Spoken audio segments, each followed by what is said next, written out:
Hey Alice, in our history lesson, the professor talked about different types of war, but I was playing on my cell phone, so I didn't catch everything.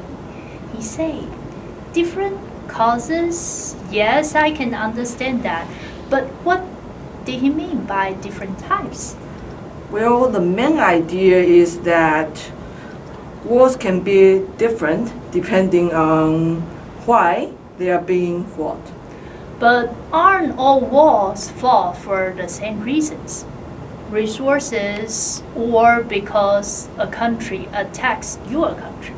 Generally, yes. But there are other reasons. Can you think of any? Not at the moment. Can you explain? Well, imagine your country is controlled by a very bad dictator, and this dictator controls the army, and he sends the army to kill many of the people in his country. So those who disagree with him or who want to revoke him from power, so what would you do?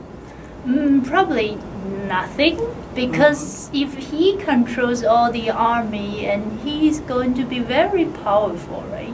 Okay, so you can do nothing.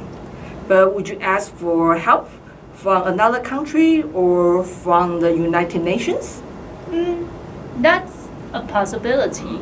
But why would another country want to get involved?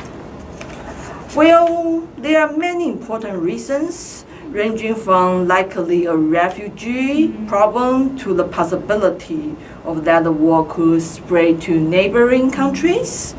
Plus, there is the argument that when a large number of people are being massacred, we have a moral duty to help them.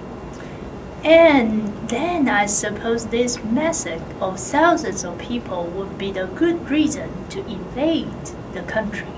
Yes, exactly. And this is what happened in Europe a decade ago, like when the countries that forms Yugoslavia started to want independence. Yeah, but it wasn't another country that invaded Yugoslavia, was it? No, it was an alliance of countries. We call that NATO. And their role was not so much that of an invading army, but a force to stop, to do some humanitarian disaster help or save people from tyranny and violence. So now we have three reasons for war: resources, being attacked by another country, and for humanitarian reasons. And others? Yes, there are. Consider the situation of Vietnam in the 1950s and 60s. Initially, the U.S. helped the South Vietnam in their struggle against the communist uprising, but they were not so successful as the communist revolution inside South Vietnam became very, very strong and was aided by North Vietnam. So consequently, the United States started a war against the North Vietnam. So one country helping another led to a major war. And in this case, some people might argue that the United States was fighting for the sake of freedom, but that actually meant instability in the region.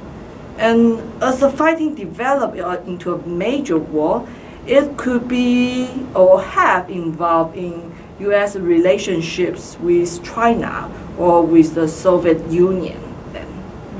So now we have four reasons for war: resources, being attacked by another country, for humanitarian reason, and supporting a country in its fight against an enemy. Any others? Well, a few, but another important cause of war is civil war. So this is a type of war when the people of one country fight each other. Like the American Civil War in 1860s. Yeah, so now we have 5 major reasons for war. I wonder if we will ever get to the part we will learn that war is painful, pointless, and a waste. I doubt it. It seems to be part of our human nature. So now we have 2 questions regarding the conversations we just had. So, how many reasons are countries starting wars? So that's our first question. And my second question is, what is the example of civil war mentioned in our conversation?